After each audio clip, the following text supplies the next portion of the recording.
एक दिन की बात है। एक किसान अपने खेत के पास स्थित अनाज की कोठी में काम कर रहा था। काम के दौरान उसकी घड़ी कहीं खो गई। वह घड़ी उसके पिता द्वारा उसे उपहार में दी गई थी। इस कारण उससे उसका भावनात्मक लगाव था। उसने वह घड़ी ढूंढने की बहुत कोशिश की। कोठी का हर कोना छान मारा, लेकिन घड़ी नहीं मिली। हताश होकर वह कोठी से बाहर आ गया।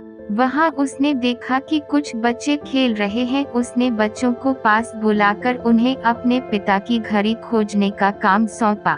घड़ी ढूंढ निकालने वाले को इनाम देने की घोषणा भी की। इनाम के लालच में बच्चे तुरंत मान गए। कोठी के अंदर जाकर बच्चे घड़ी की खोज में लग गए। इधर उधर, यहाँ वहाँ, हर जगह खोजने पर भी घड़ी नहीं मिल पाई। बच्चे थक गए और उन्होंने हार मान ली। किसान ने अब घड़ी मिलने की आस खो दी। बच्चों के जाने के बाद वह कोठी में उदास बैठा था। तभी एक बच्चा वापस आया और किसान से बोला कि वे एक बार फिर से घड़ी ढूंढने की कोशिश करना चाहता था। किसान ने हामी भर दी। बच्चा कोठी के भीतर गया और कुछ ही देर में बाहर आ गया।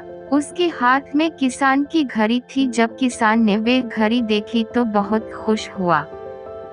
उसे आश्चर्य हुआ कि जिस घड़ी को ढूंढने में सब नाकामयाब रहे, उसे उस बच्चे ने कैसे ढूंढ निकाला। पूछने पर बच्चे ने बताया कि कोठी के भीतर जाकर वे चुपचाप एक जगह खड़ा हो गया और सुनने लगा। शांति में उसे घड़ी की टिक टिक की आवाज सुनाई पड़ी और उस आवाज की दिशा में खोजने पर उसे वे घड़ी मिल गई।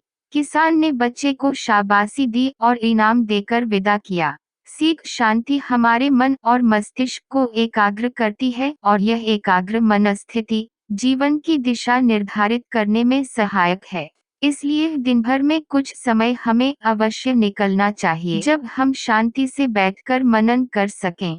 अन्यथा शोरगुल भरी इस दुनिया में हम उलझ कर रह जाएंगे। हम कभी न खुद को जान पाएंगे न अपने मन को। बस दुनिया की भेड़ चाल में चलते चले जाएंगे। जब आंख खुलगी तो बस पछतावा होगा कि जीवन की ये दिशा हमने कैसे निर्धारित कर ली। हम चाहते तो कुछ और थे, जबकि वास्तव में हमने तो वही किया जो दुनिया ने कहा।